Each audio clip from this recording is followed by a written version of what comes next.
Hello, my dear friends. Namaste. This is Parinitha Patriji, and I am here today to share a very beautiful subject with all of you that I have learned and I am trying to practice. As you have already seen, the subject, the name of the subject is called The Science of Promises, my dear friends. And this is a very critical, an important, a serious subject that we all need to learn and we all need to share with others as well, my dear friends.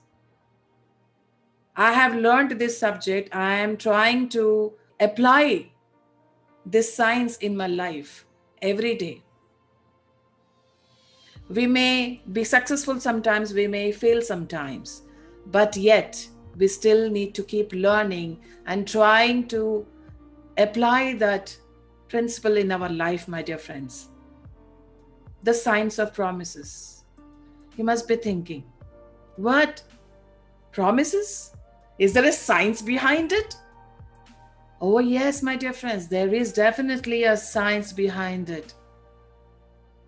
And as we are all trying to be conscious beings, aware beings in all facets of our life, this will also be very helpful in the soul's evolution, my dear friends, in our karma, in what we think, what we say, what we do. So, my dear friends, I bring to you a presentation on the science of promises, my dear friends. This is going to be life-changing. Without any further delay, I would like to start the presentation on the science of promises, my dear friends. Are you ready for it? Are you really ready for it? I'm ready to present. So let's go.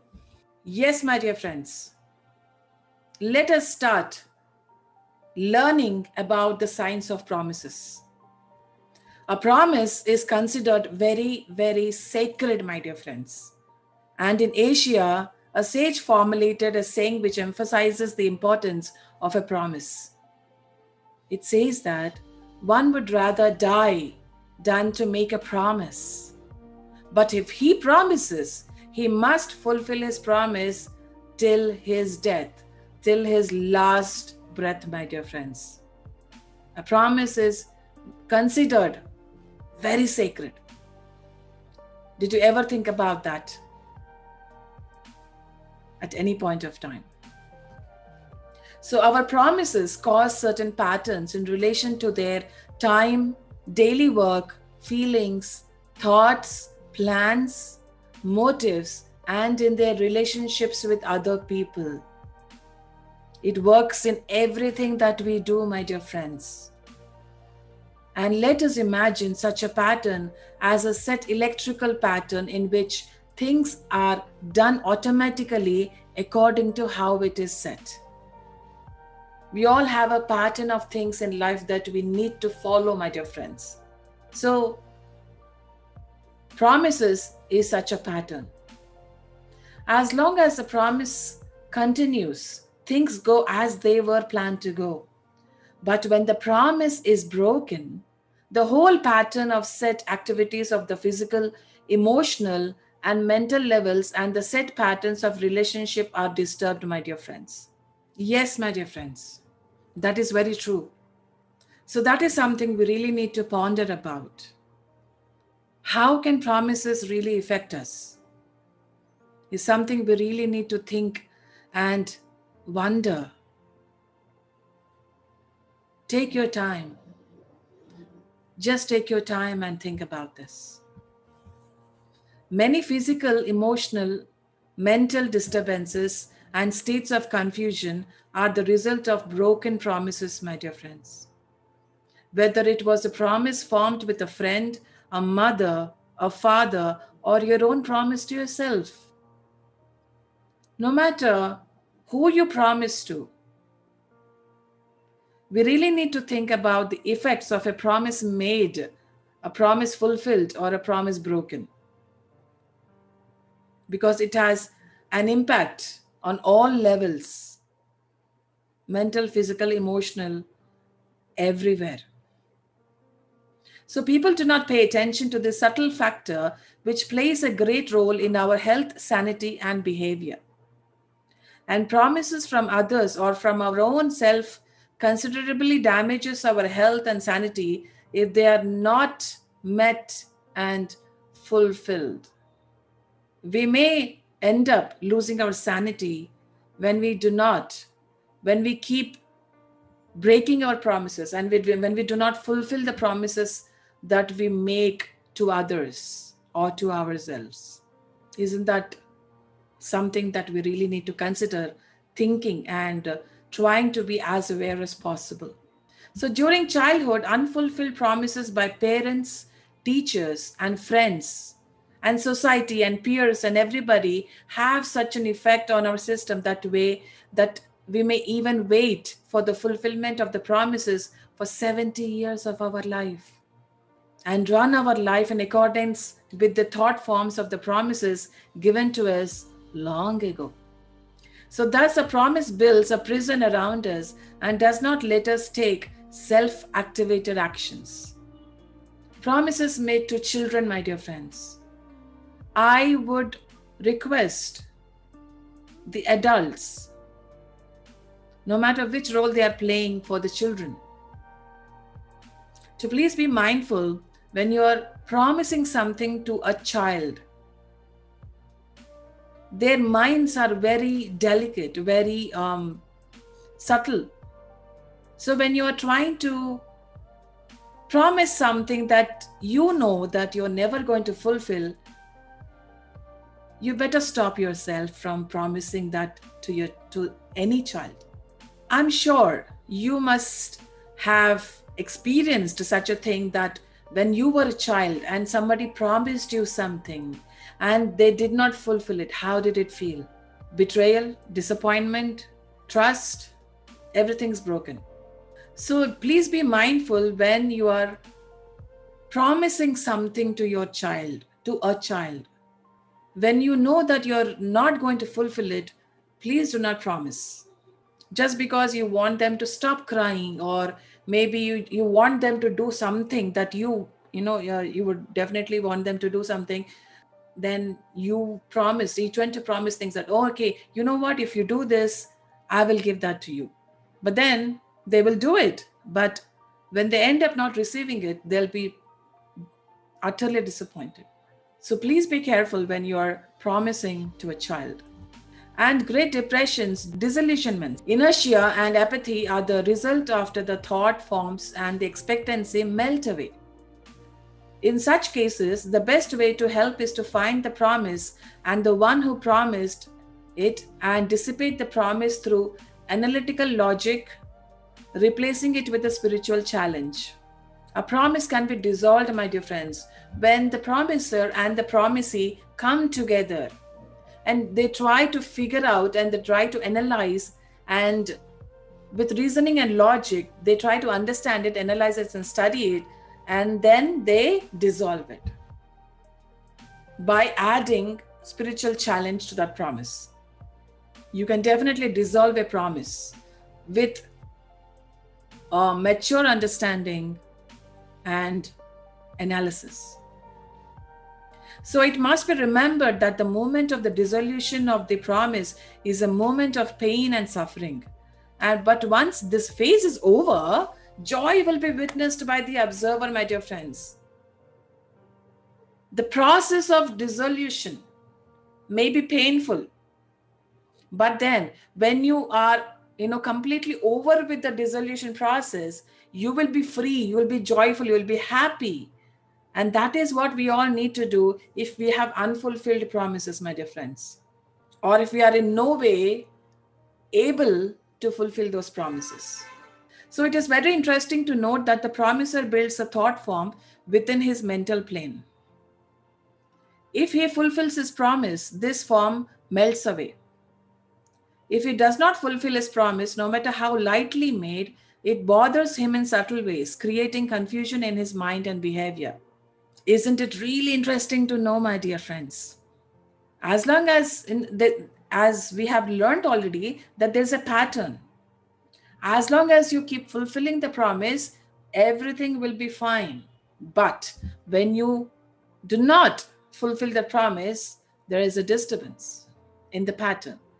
And that disturbance, those waves, those ripples are going to affect you physically, emotionally, and mentally. And remember, my dear friends, a promise is a promise, no matter how lightly or seriously made. If the promise is forgotten by him, the thought form still exists and it is registered as a defect in the mental computer, which does many things wrong because of this invisible defect, my dear friends. Was there any situation, or was there any time that you have forgotten to fulfill a promise? Try to remember. And this is a homework that I'm going to give you right now, that once this presentation is over, you might want to list down how much ever that you can remember. Just write down all the promises that you made to others and to yourself. Whatever that you have promised to others, try to fulfill them or try to dissolve them. There are only two options. So this is how important it is to learn about the science of promises, my dear friends. So the thought form of a promise can be re-stimulated either in the mind of the one who promised or in the mind of the one who was promised. Just how beautiful is that? And every time the thought form is re-stimulated, it takes away the clarity of the mind and creates minor or major disturbances in it.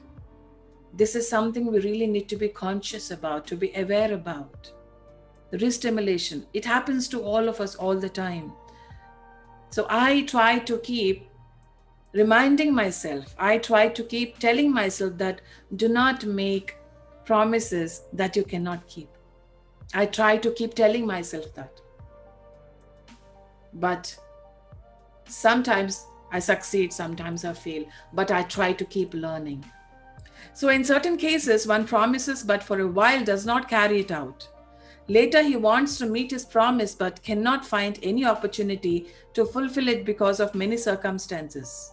But the thought form of the promise remains in his being as a sore spot until it is analyzed and dissipated. This is something that we all need to do. You need to really think before you make a promise. Think 10 times. Even if you're making a promise out of courtesy, out of good manners, or out of, the proper grooming that the society does. Just be mindful when you are making a promise. You might just say to a friend, come for dinner. And that friend might say, yes, I'll definitely come, but he doesn't turn up. These are very small things, but they affect us a lot. When you say, I'll definitely come, it's a promise.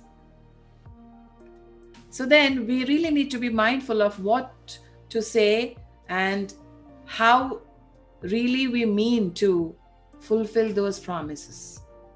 And some people make false promises. I'm sure we all did at some point or the other. I'm sure somebody else, others also have made it to us, false promises. Let us not make false promises to anyone or to ourselves.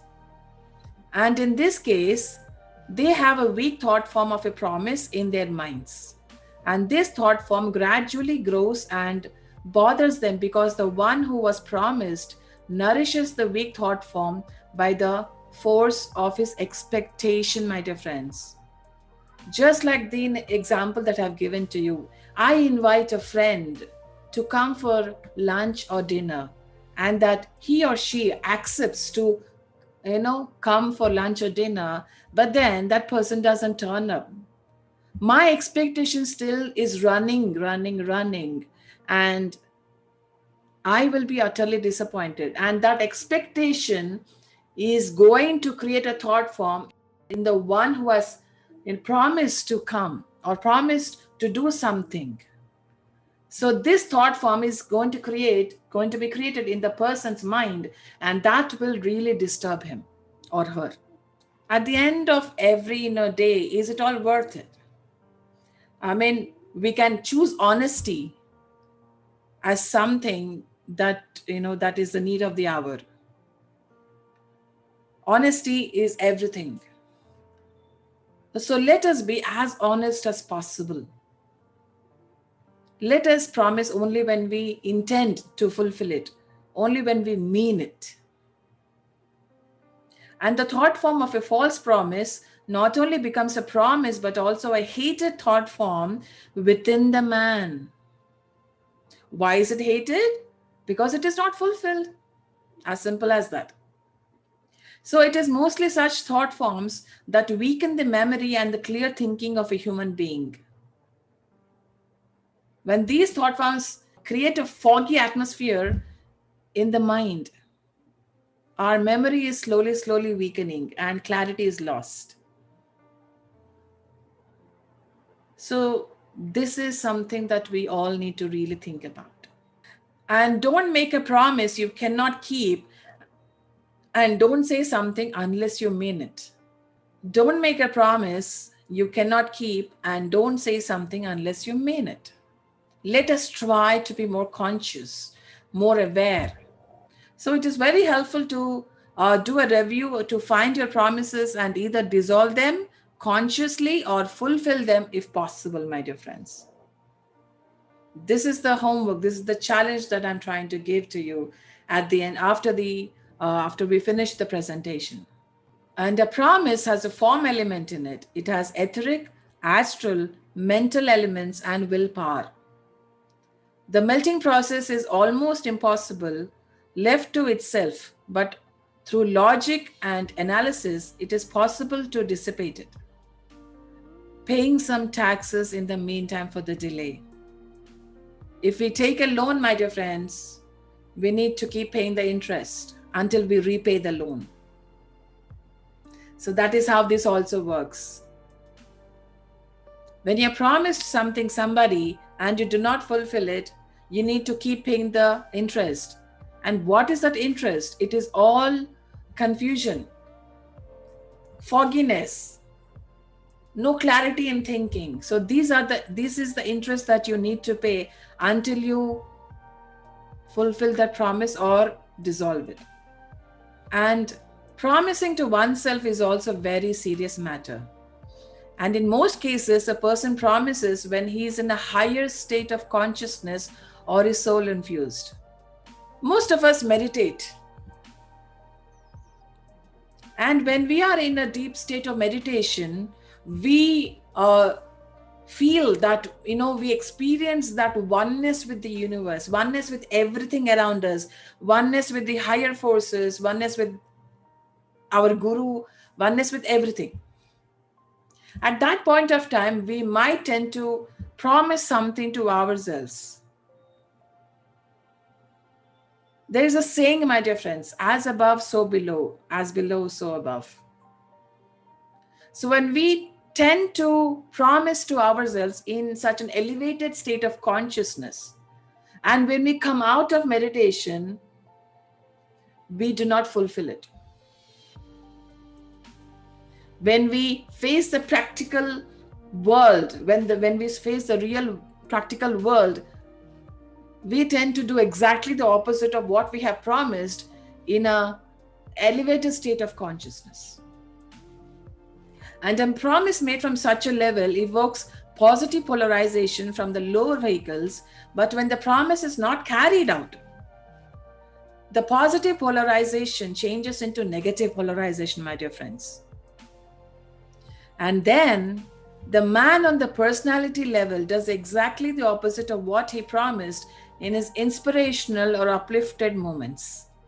And this eventually creates an intense inner conflict. See, one meditates when one does meditation.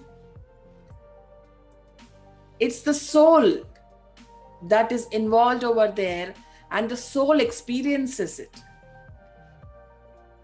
The energy, the vibrations, the messages, everything is about the soul. But when one person comes out of the meditation, he suddenly becomes this personality. So that is how a positive polarization turns into negative polarization, when he does not fulfill the promise that he made in an elevated state of consciousness. Isn't it something to really wonder about? Think about it, my dear friends. And the related situation also creates problems. Many people make various promises to their higher self, and when they do not carry them out, they try to hide from the light of the higher self and keep themselves busy with lower activities. This is really funny, my dear friends. When we meditate, we promise a lot to the higher self, higher worlds, or higher level masters. So many things when we are in that elevated state of consciousness.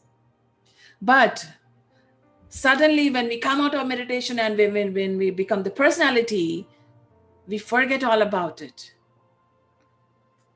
I can relate this situation to another situation, another example that you might really understand this concept. See, I take a loan from you. I do not repay you. What do I do to avoid you? I hide. I hide here and there so that I am not caught by you, or I'm not seen, and I become invisible to you so that I don't have to repay the loan. But then someday or the other, you need to repay the loan. You have to repay the loan. We may hide from the person who has lent something to us, but then we cannot hide from the higher self, higher worlds, higher masters. Can we? So, but promises made to the higher self can never be forgotten, because the higher self eventually will create those crises in your life in which you recollect yourself and meet your promises through painful experiences, my dear friends. This is something that we really need to wonder about. So it is also true that we promise on various levels with our false eyes. Because we change our levels very often, we create conflicting promises within our nature. And on each level, we see things from a different point of views, different viewpoints, and we have different interests and also different relationships. And all the factors combined force us to make various promises to ourselves and to others, which are often conflicting. And conflicts created in these ways do not contribute to our serenity and growth. Isn't that true, my dear friends?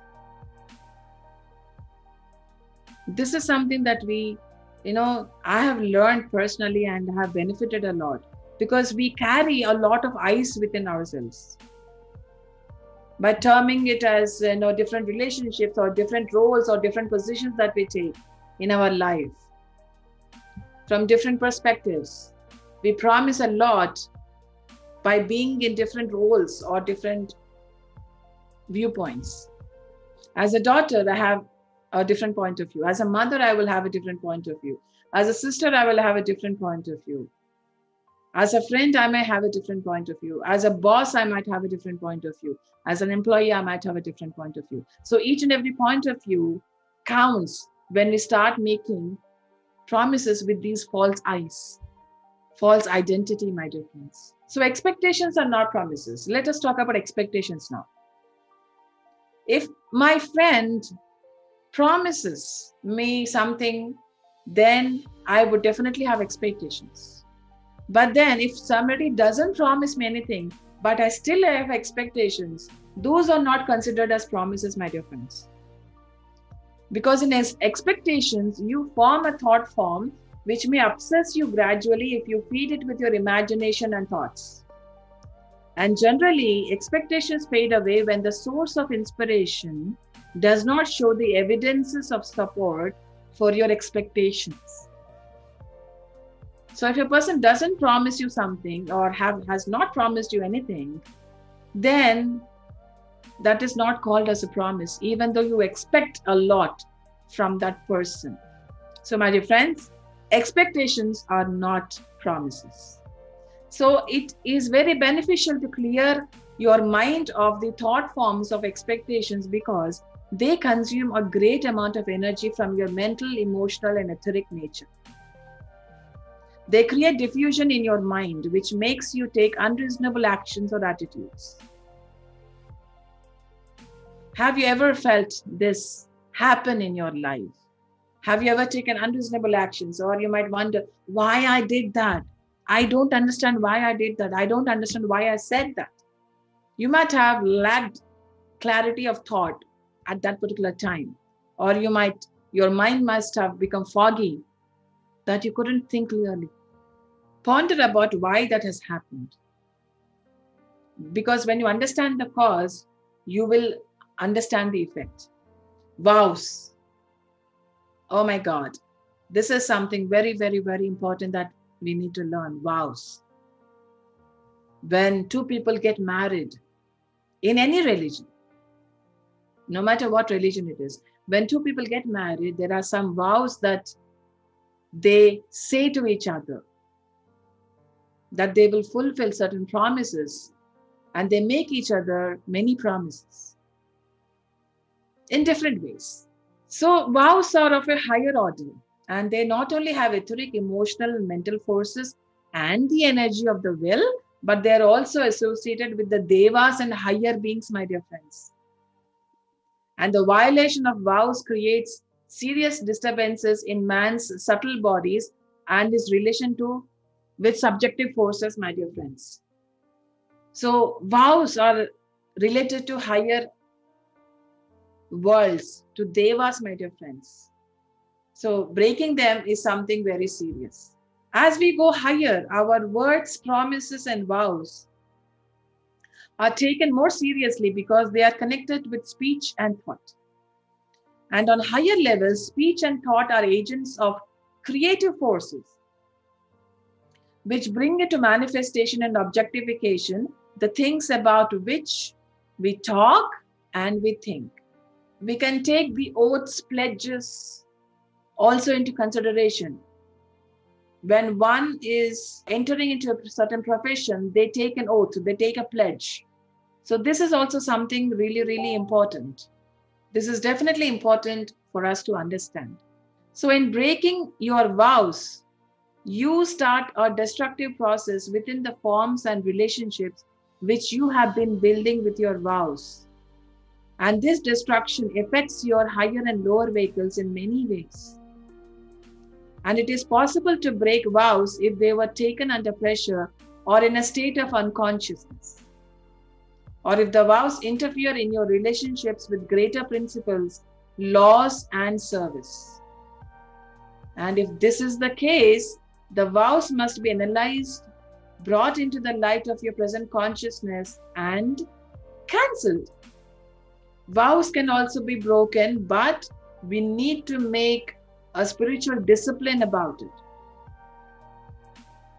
We need to put in some true efforts, true understanding, real understanding, a logic and reasoning, and adding it with a spiritual challenge, we can dissolve it and we can cancel it by bringing light on the present consciousness, my dear friends. So we must start to practice living in the light of our soul and see things as they are. Let us start practicing seeing things as they are and not how we perceive it, or not how we have been conditioned or programmed to see something. This subject has been taken from one of Torquem Saradarian's books, my dear friends, and you can visit his work at www.esgfoundation.org, my dear friends. So we come to the end of this presentation of the science of promises, my dear friends. I would like to add something else also over here. Do not make a promise when you're too happy or too sad. Only make a promise when you're centered, you're balanced, or in an equilibrium, you're calm and centered. Only when you promise in such a state will you be able to fulfill a promise. Never make a promise when you're too happy or too sad, because both are extremes. Do not make a promise when you're even just happy or just sad. Because a promise is a promise is a promise. That is something which we really need to think about. And I was amazed at the depth of the science of promises. Oh my God. We say so many things out of courtesy. When we go to a meeting or a party or something, we say so many things to each other that we really don't mean it. So I request everyone to be mindful, because I am also trying to be as mindful as possible to be able to fulfill those promises which I have made. So please be mindful about the promises that you make. Think 10 times, be aware, be conscious. And this will give you a lot of clarity in your thinking and will save you from a lot of physical, emotional, and mental disturbances. Thank you so much, my dear friends, for giving this opportunity for me to share this knowledge with you. I will see you next time with yet another beautiful subject. Thank you so much, my dear friends. This is Parinitha Patriji signing.